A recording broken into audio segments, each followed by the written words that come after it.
أعوذ بالله من الشيطان الرجيم بسم الله الرحمن الرحيم الحمد لله والصلاة والسلام على رسول الله وعلى آله وصحبه ومن والاه أما بعد hurmatli qarindoshlar biz bugun darsimizning Sura Baqaraning 15-oyatiga keldik. Ilgirki oyatlarda Allah subhanahu va taolo jang masalasini, iymoniy jangdagi mu'minning ifodasini o'tirib qo'yib qo'ygandan keyin insonning shu janglarga kirishdan to'sib qoladigan bir ojizliklarini keyingi oyatda tilg'ab o'tgandi. Va bu ojizliklar amaliyotda insonningki ojizliklan bo'lmasdan agar to'g'ri muomala qila olsa yuqorgi o'rlashning bir palampi ekanligini ham tilg'ab o'tgan edi. Shuni texmo aniq izohlash uchun Alloh subhanahu va taolo oyatda shuning davomidagi shuningga bo'lgan ilovasini, shuningga bo'lgan oxirgi bahoni o'tirib qo'ydi. Ilgirki oyatdami bir baho o'tirib qo'yilgan.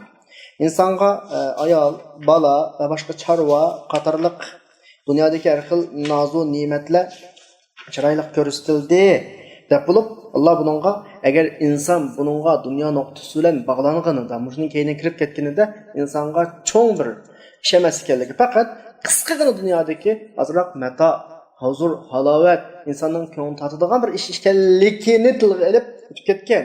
Endi mushularning hammasini yomonlik tarafi yoki insonning ojizlik tarafi bo'lgan shaklda emas, yana bir tarafda foydalaniladigan.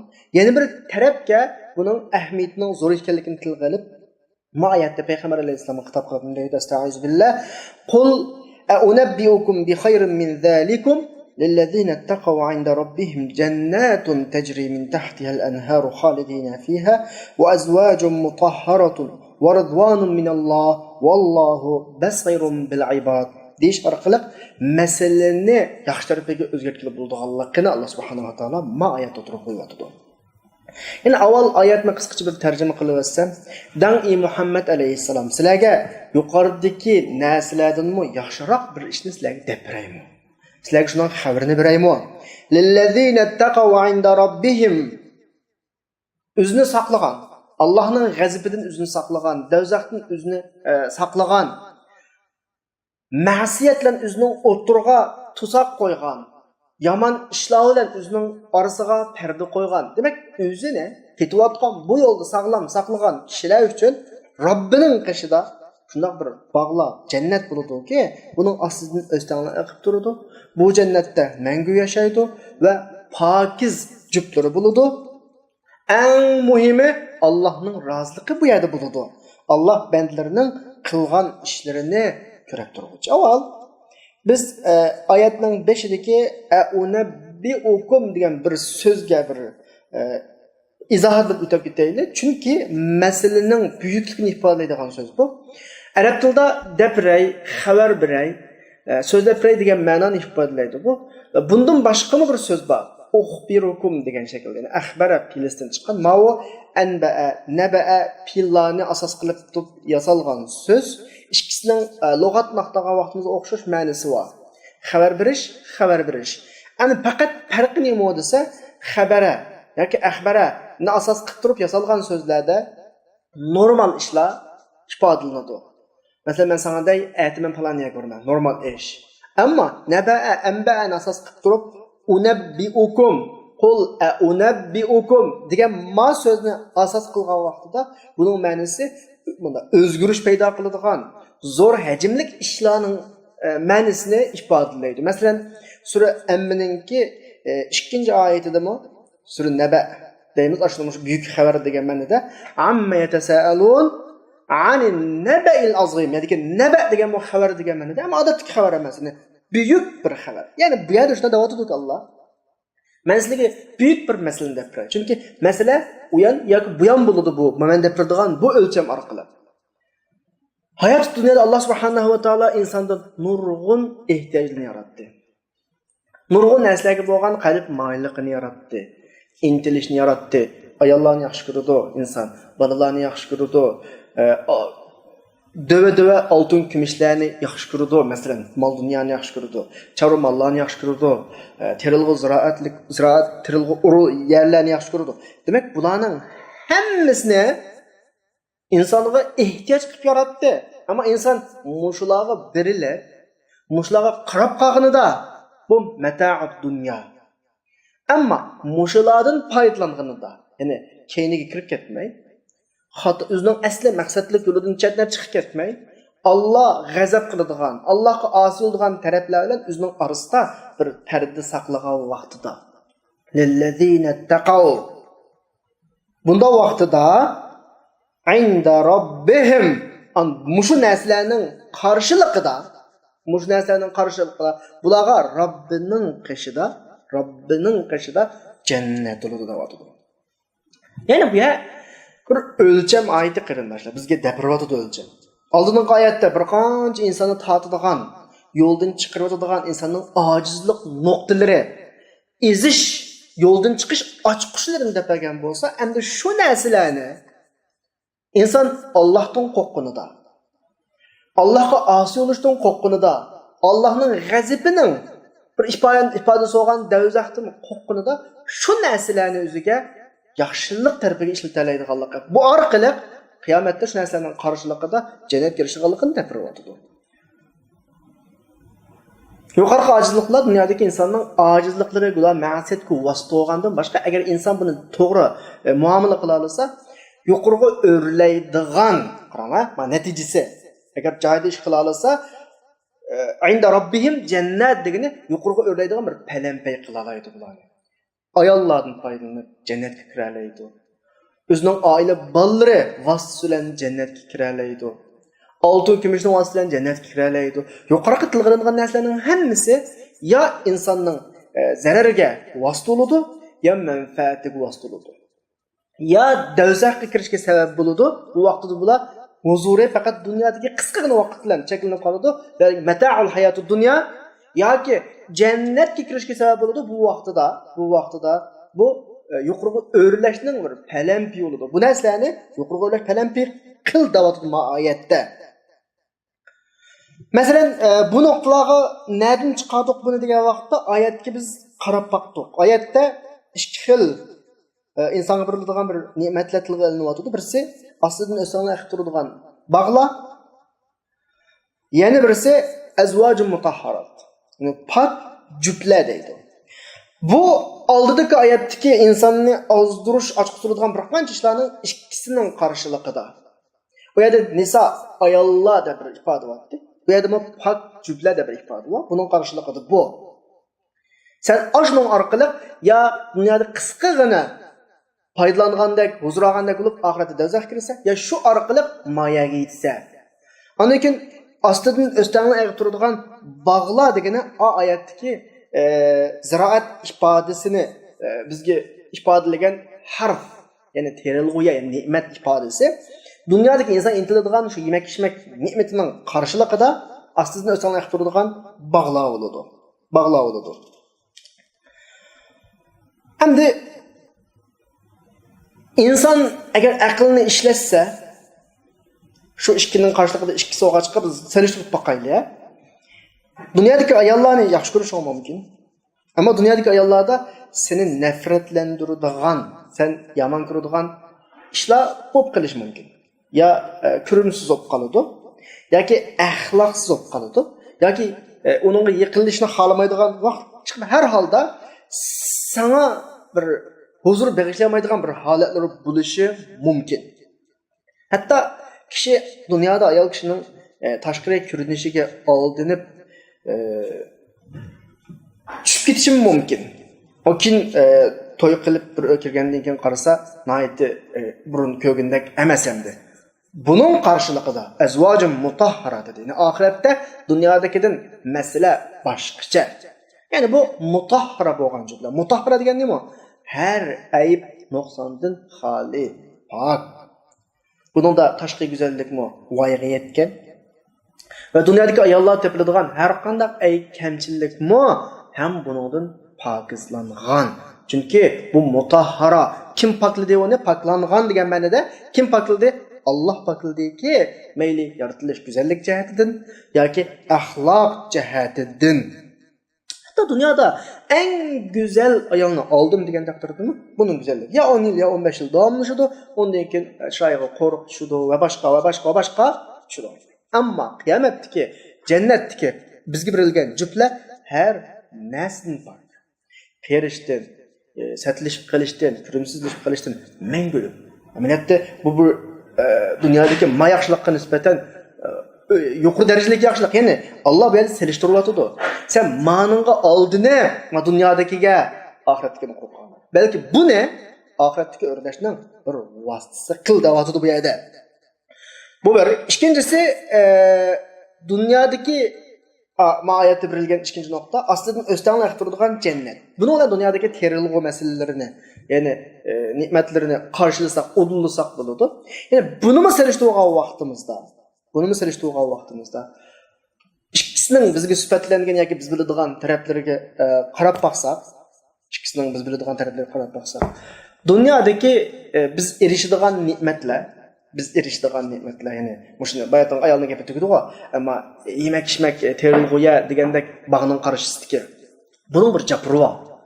Bunu her daim perveriş kıp tutmasan, her daim emgek kıp tutmasan, bu normal halini saklamaydı. Yani tam karşısındaki cennetteki aslında östenle ekturulgan cennetçi, onu her ikisini bunu serişti kılmaydı. O hiç kandak bir japasız ve nemesiz, karşılıksız. Muş iki işine oturursa, iki iş bizge mukabat süptüde ayette bayan kılındı.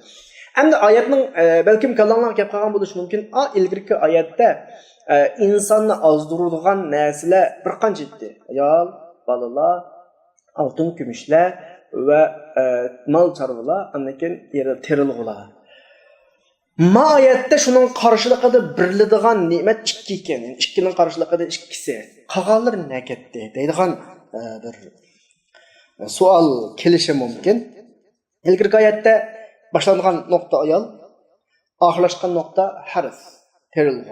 Del 5 bilen ahirəsinin məzmunu ayette karşılanğan. Ayalının karşılıqıda pak cüple, terilginin karşılıqıda aslında özten eqib turduğan nimeler bağladı.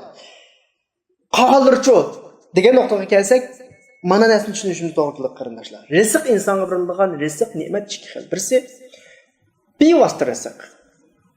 Yana birisi vositali rizq. Yana bevosita rizq deganimiz ayol bizga nisbatan bevosita rizq. Odatda rizq deganimiz davomli yeydigan narsa emas, inson manfaatlanadigan har qanday narsa bizga rizq berilgan bo'ladi. Ayol bevosita rizq bu bir. İkincisi yemek, içmek bevosita rizq.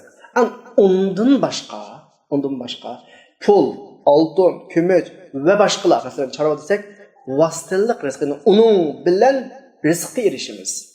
Vasıtılık rizq deymiz onu. Altın, kümüç yigil olmaydı. Mesela açlıktan üley dep qaldık.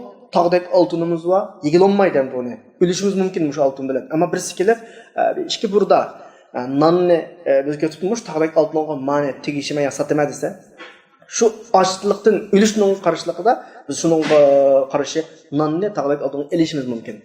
Yemek içmek bevosita rizq. Pul, altın, gümüş ve başka çarva deganlar hammasi vositalik rizq. Ayette elevatqini ikki tal narsadan elishimiz sabab. Çünkü dünyada biz aşağı yuqorida deganidek vositalik rizqqa ehtiyojli, bevosita rizqqa ehtiyojli. Ama oxiratda vosita deydigan narsa tugaydi. Fakat dünyanın meselesi sebep kanuniyeti dünyada. Çünkü dünyada bevosita berilgan nimet rizq sifatida ifodalanadi. Vositalik berilgan nimet ve imkoniyatlarmi rizq sifatida nimet sifatida tilga ilinadi. Ammo oxiratda sebep kanuniyeti tugaydi. Yani jafo tortishga hech ehtiyojimiz yo'q. Allah bol deydi, buludu. Hiç qanday mal, mülk, altın, kümüç ve yoki başka pul şekilleriga hiç ihtiyaç yok. Ko'nglimiz arzu qiladi, hozir uludu. Atqa ehtiyojimiz yo'q. Dunyoda atqa ehtiyojimiz bo'lgan bilan, qatnashga ehtiyojimiz yo'q. Dunyoda qatnashga ehtiyojimiz bo'lgan bilan, manda o'g'achqa. Yana biz dunyoda sebep ishlatib turib, uning vasilan nimetga erişidigan, rizqqa erişidigan bo'lgan bilan, bu narsalarning hammasi oxiratda sababsiz Allohning bo'l degan bir buyrug'i bilan hech qanday bir emgak, jafo, bir almashtirish va yoki boshqa vositalarga tayanmasdan biriladigan bo'lgancha, shu oxiratda shu shaklda, oxiratning ifodasi ikki shaklda. Ya haqjut yoki bo'lmasa aslida o'stanglar ixtiradigan nimacha mush shakl bilan ifodalangan. Dunyodagi bir necha 5-6 bizga berilgan ne'matlarningki ikkisidan boshqasi hammasi sabab vositalik rizq. Oxiratda vositalik rizqqa ehtiyoj yo'q. Shunga moyatda ikkisi tilga ilingan bo'lishi mumkin.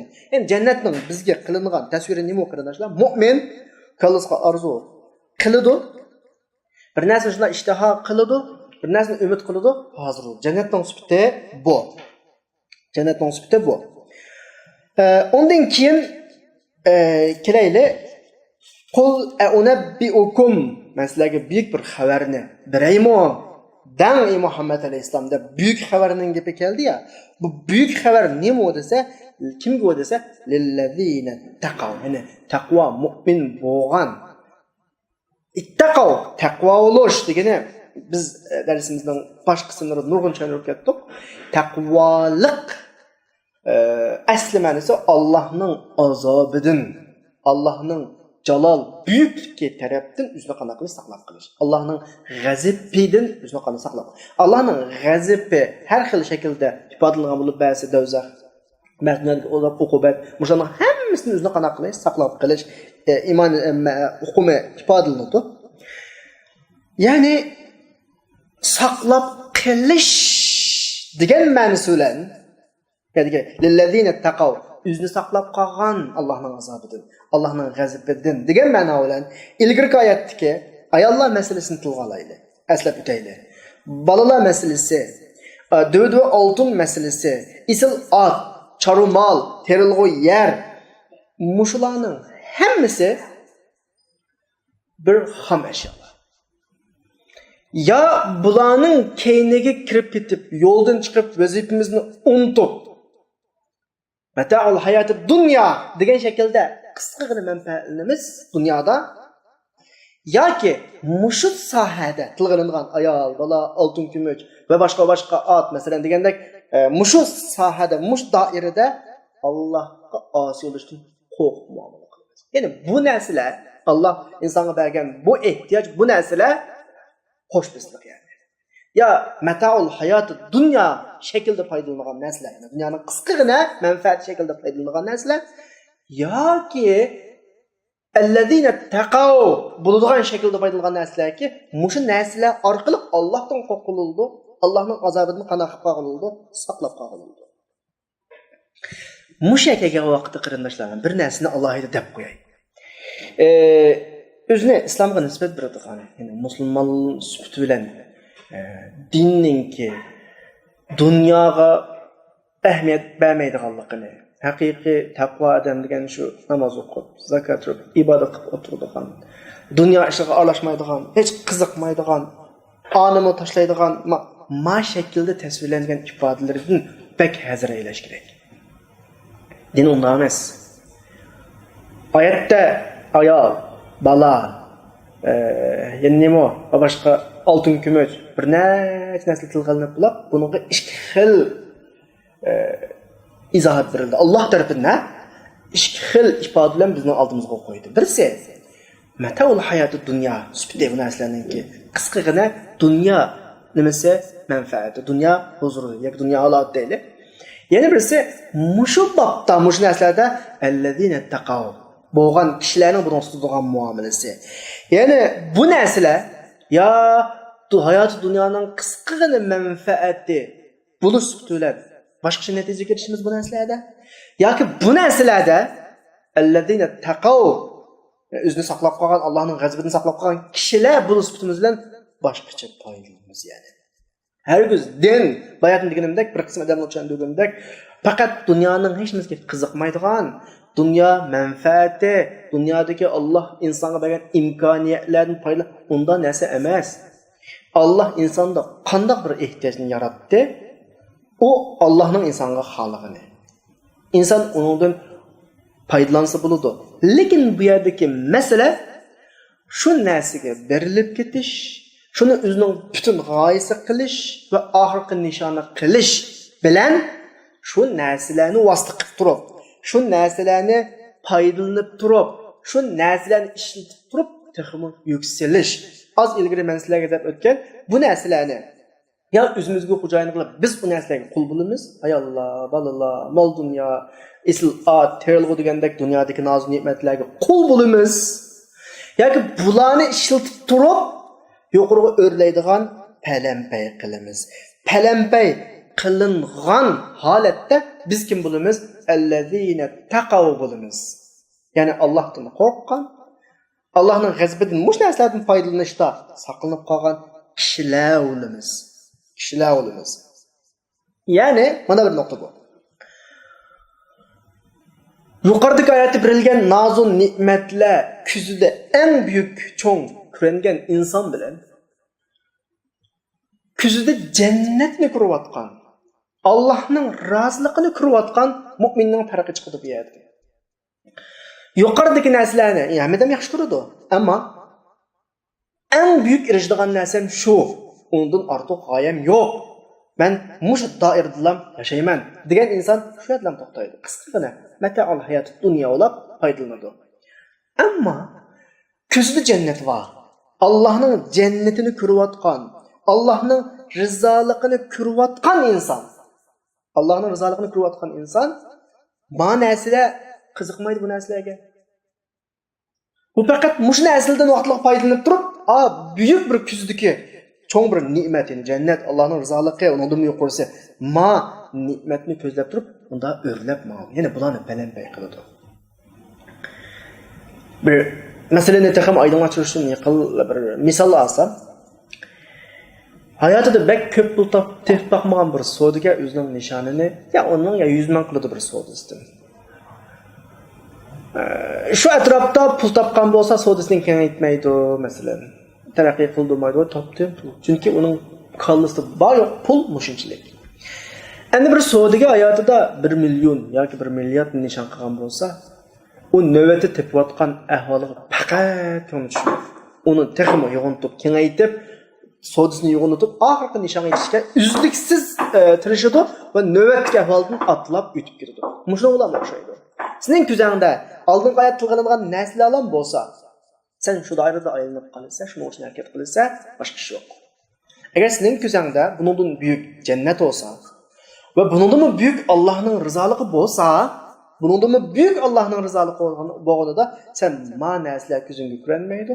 İhtiyacın oluşluk paylanırsa, atılıp ötüp gitse, yani senin yükselişinin bir vasıtası olduğu o nesneler. Yani manda şekilde paylanan Adem, ayetteki, اَلَّذ۪ينَ تَقَوْا اَلَّذ۪ينَ تَقَوْا لِلَّذ۪ينَ تَقَوْا عِنْدَ رَبِّهِمْ جَنَّاتٌ تَجْرِي مِنْ تَحْتِهَا الْأَنْهَارُ. Bu şekilde buludu kırılmışlar.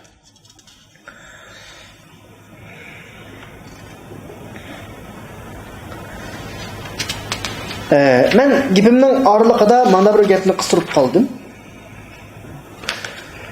İnsanın oxirgi nishon jannat bo'lsa deb bo'lib, buningdan buyuk bo'lgan Allohning rizoligi ostidir. Ya'ni oyatning oxirisidagi ifodasi shu va azvoju mutahhar deb bo'lib, va ridvonu minalloh deydi. Jannatda har xil darajalar bo'ladi. Va har xil berilgan ne'matlar bo'ladi. Aslida eqib turgan bog'lar, jannatlar, suv eqib turgan pak jutlar. Ama mu'min dunyodagi ko'zliginiga qarab turib, nishonliginiga qarab turib, mangan yo'lining pokizligi, ko'rsatgan tirishchanligiga qarab turib, uningdanmi buyuk maqomga erishdi jannatda. Biz bu oyatdan nima istasa shu bor, aslida suv eqib turgan bog'lar, pak jutlar dedik ya, uningdanmi bir yuqori maqom bor. Ama buning uchun dunyoda şu unudum yuqori maqomni ko'zlagan bo'lish kerak. Ya'ni ma'nosidan eshib Robbini ko'rdi. Rizvonu minalloh, Allohdan bo'lgan rozilik shuning ifodasi bo'lsa kerak. Robbini ko'rish ne'mati eng buyuk ne'mat jannatda. Buning ismi Alliyun. Bu jannatda inson anglab yoki ismini duyib boqmaganda shu o'zini Allohga o'xshash. Bir gapni alayda qistirib qo'yay. Dunyoda biz nima yeysak, nima kiysak, nima ichsak, yashash uchun kiyimiz, yashash uchun foydamiz narsalar. Ammo jannatdagi ne'mat, mayli yemak ichmak ne'mati, mayli jupla, birilgan jupla, hech qaysi yashash uchun emas. Chunki jannatda mangu yashaydi. Xolidina fiha, mangu yashaydi. Ando'g'andikin jannat inson ehtiyojli narsa yemak ichmak, yana birisi, yana bir o narsaning hammasini emas biladigan narsa. Ammo inson ehtiyojli narsani bu jannat desa, Allohning roziligi. Ridvanun minalloh oyatning oxiridagi Allohning roziligi har narsadan buyuk. Her narsadan buyuk. Yani bu oyatdagi bizga berilgan buyuk xabar dal shu. Allah bu oyatda bizga jannatdan xabar berdi. Va jannatdanmi yaxshi bo'lgan Allohning roziligi bilan xabar. Bu rozilik bo'lsa-mu, sura qiyomatninki 22-23 oyatida tasvirlangan vujuhu yawma idin nadira ila robbiha nadira. Yani Robbiga qarab turgan yuzlar. Jannat qatlam bo'ladi. Qatlam. Hammasining martabasi o'xshamaydi. Buning eng yuksak martabasi Allohni ko'rish. Allohning rizoligi, Alloh ko'zlangan hayot Allohni ko'rishdan iborat ne'mat kirishidir. Her bir işinin öz derecesi var. Cennetini gözlesen cennet girişse. Sen onunla erişip Allah'ını görüşünü izlesen dünyadaki hayatta eşe girişse. Onda bir gap var. Ayatın ahırda vallahu basirun bil ibadeti Allah bendilerini körüp durğucu degen ifade şunu ifadalese gerek. Yani bendinden kançılık tirişçallık görüşetkini, nimeler intilgini, nimini közligini, nimini nişanlığını del cennette aks ediyor. Cennetkin az nimetini gözlüden gitse Allah'ın razılıkını gözlüden, Allah'ın körüşünü gözlüden onun mu büyük işlerini kılışın gerek, onun mu büyük bir pakiz halat kılışın gerek, cennette del en yukarı mertebeye erişse. Tarihteki danlık bir zahide ayal var. Rabia Adaviye deb koydu, belki anlayan bo'lishi mumkin. Mushu ayolning mushu haqda bir ifodasi var. Yani bir münasebet bilan deb qo'yishni to'g'ri topdim. Kishilarning hammasi do'zaxdan qo'rqib, jannatni umid qilib ibodat qiladi deydi. Ama men unda emas deydim ayolchi. Buni xato demoqchi emas, lekin bir daraja yuqori holatni tasvirlayapti. Ya'ni men faqat o'zim yaxshi ko'rgan bir zotni istayman. Onunla hech narsani tegishmayman degan mazmunda bir gap. Ya'ni jannat, do'zax masalasimi Alloh masalasi kelgan vaqtda undan tuan daraja degandek bir ifoda. Ya'ni bunda bir gap bor. Bu gapning aloqa munosib tufaylidan davatimi qarindoshlar. Tabiiyki bizga Qur'on, hadisda jannatga intilish, do'zaxdan qo'rqish ta'limotlari kerak. Ammo men undan büyük bir, undan oliy maqom haqida so'zlayapman. Ya'ni bu ayolning yana bir gapi bor. Ey Allah, agar sen bilsa, agar men sana do'zaxdan qo'rqib ibodat qilgan bo'lsam, men do'zaxga kirgizgin. Jannatdan deb ibodat qilgan bo'lsam, meni mahrum qilgin. Men sana sen loyiq bo'lganliging uchun ibodat qilyapman.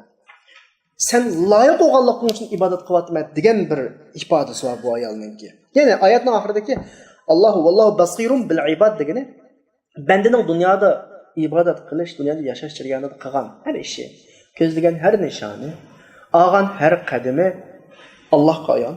Alloh bandaga mushunga qarab turadi.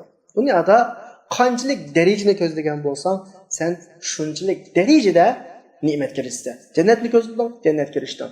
Jannatni ko'zlashdan birga, undan yuqori bo'lgan ne'mat Allohni ko'rish, Allohning rizoligini izdan, uning bilishsa. Buning eng yuksak tarafini Payg'ambar alayhisolamning hadisida Anas roziyallohu anhu kelgan bir hadisda Payg'ambar ifodelab, 3 turli kishi bor. Bularni o'zida topalagan, o'zida mujassamlaydigan inson haqiqiy iymonning yuksak halovatini, huzurini his qiladi. Lekin birisi Allah ve Allah'ın Resulü'nünki başka her narsadan suyumli kılışı. Neşedeki Allah ve Allah'ın Resulü'nünki başka her narsadan suyumli kılışı degeni insanın közlediğini Allah'la bulur. Allah'ın Resulü'nün razı kılan bulur. Muşu. Hatta bu cennetin büyük durudu. Allah mukafat tariqide bizge cennetini durdu. Ve kıyamet günüsü şu üzgü boğan intilişimizin türküsü de bizge üzünün cemalini görürsüdü. Bu cennetteki en büyük makam, en büyük nimet. Yani vallahu basirun bil ibad ki bende dünyada her xil bulundu. Her derece var, ibadet dereceleri. Her iman dereceleri var. Kıyamet günüsü maşallah layık makamı erişti. Dünyada peygamberler var. Bularning Alloh qo'ygan ko'z qarashi odatdagi insonlarga o'xshamaydi. Shunga bularning uchraydigan aziyati eng buyuk, har qancha ish bilan chekindirilmaydi. Undagi avliyolar va undagi undan mashta darajalar mangadi. Mush darajaga qarata qiyomat kunisi shu darajalik maqomga erishadi. Hatto Sura Kahfning 110-oyatida oxirisini faman kana yarju liqa'a rabbih, kimki Robbiga uchrashishni qana qilsa, umid qilsa, ya'ni umidi o jannatdan halqib Allohni ko'raman degan bir nim bo'lgan vaqtida falyamal amalan solih. Eng buyuk maqom bu qarindoshlar. Ne'matning eng buyuki Allohni ko'rish. Allah'ın jamolidan huzur qilish. Bu eng buyuk ne'mat. Undan keyin ne'matlar va undan keyin darajalar va hayotda sen qanchalik ish qilding, nimani ko'zlading, sana berilgan ne'mat shu shaklda shu shaklda bo'ladi. Undan boshqa qarindoshlar oyatning oxirida ya'ni biz muttaqin kishilarning sifatida ketyapmiz. Allohning g'azabidan saqlanadigan kishilarning haqida ketyapmiz. Bularning Allohning ne'matiga erishadiganlik haqida ketyapmiz. Bu kishilarning yana bir sifat shaklida Alloh subhanahu va taolo bizga o'rgatyapti. Sen manda bo'lsang muttaqin bo'lsa degan shaklda. 16-oyat, keyingi oyatda davatudu allazina yaquluna robbana innana amanna faghfir lana dhunubana wa qina azabannar degan shaklda bizga o'rgatyapti.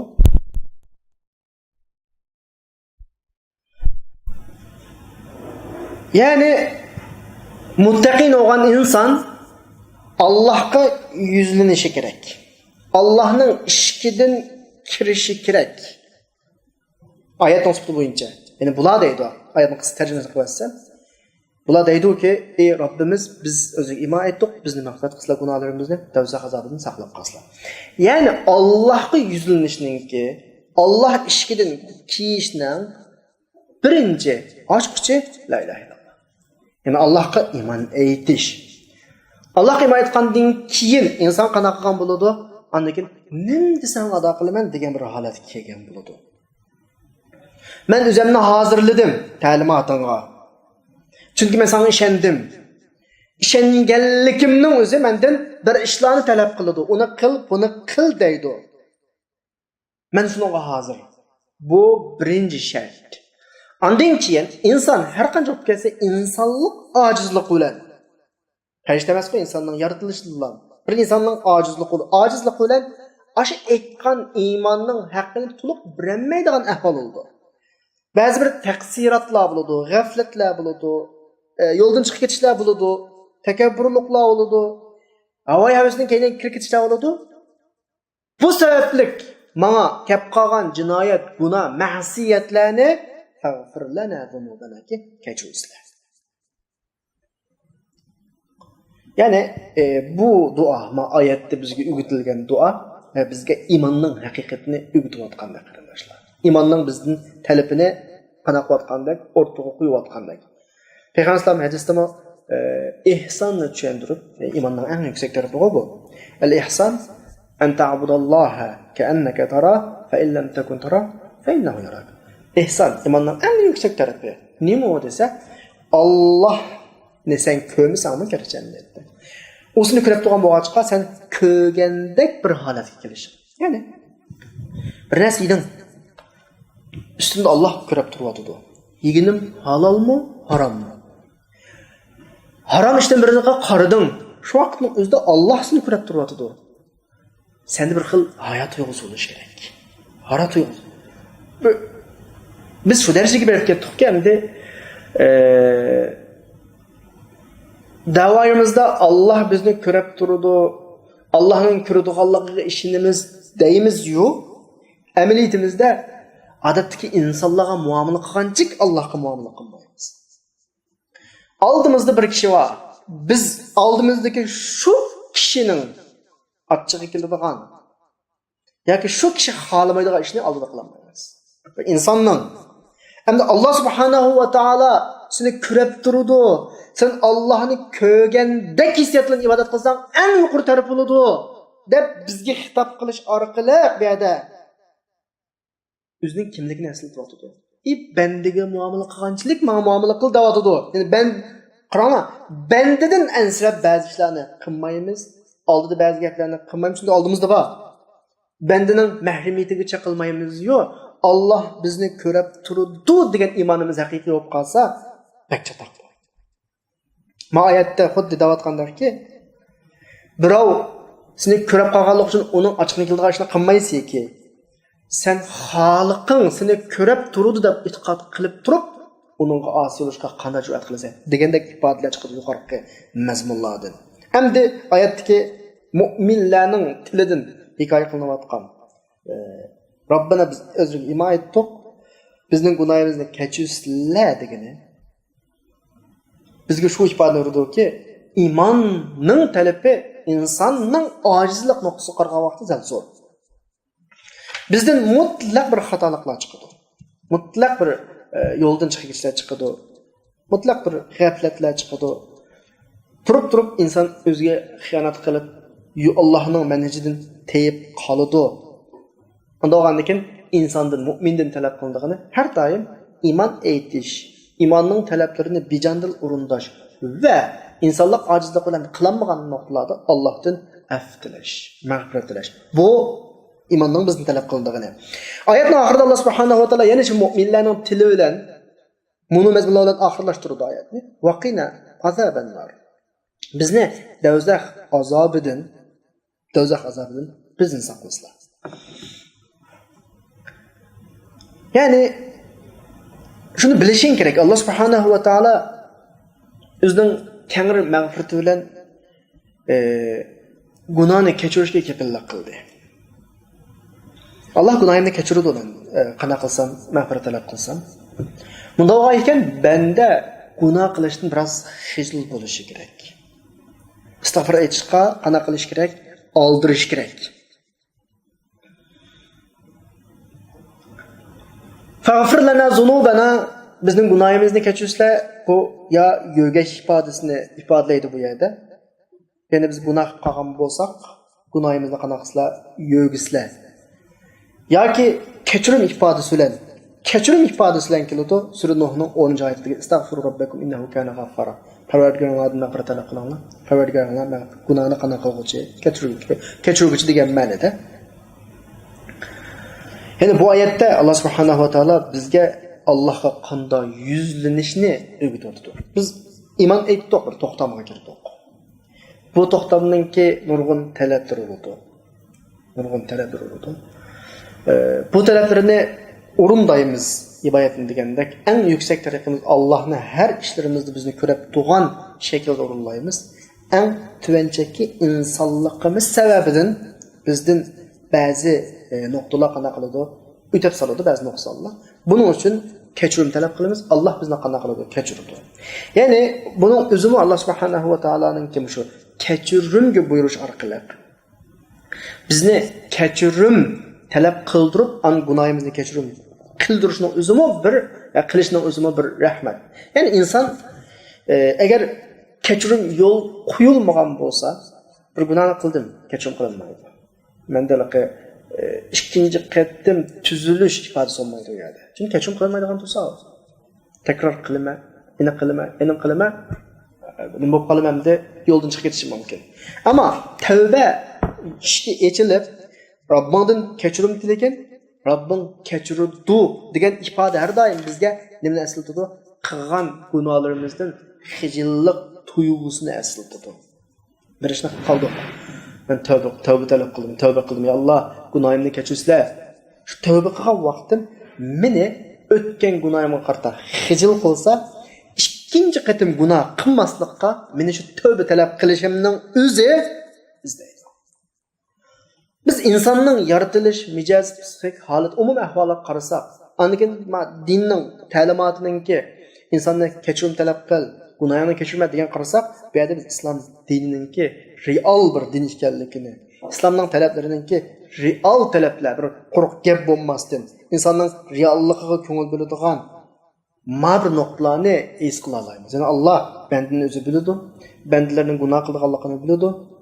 Gunoh qilganlarning qanday bo'lib qaytib keladigan yo'lini ham sizib birvatidi.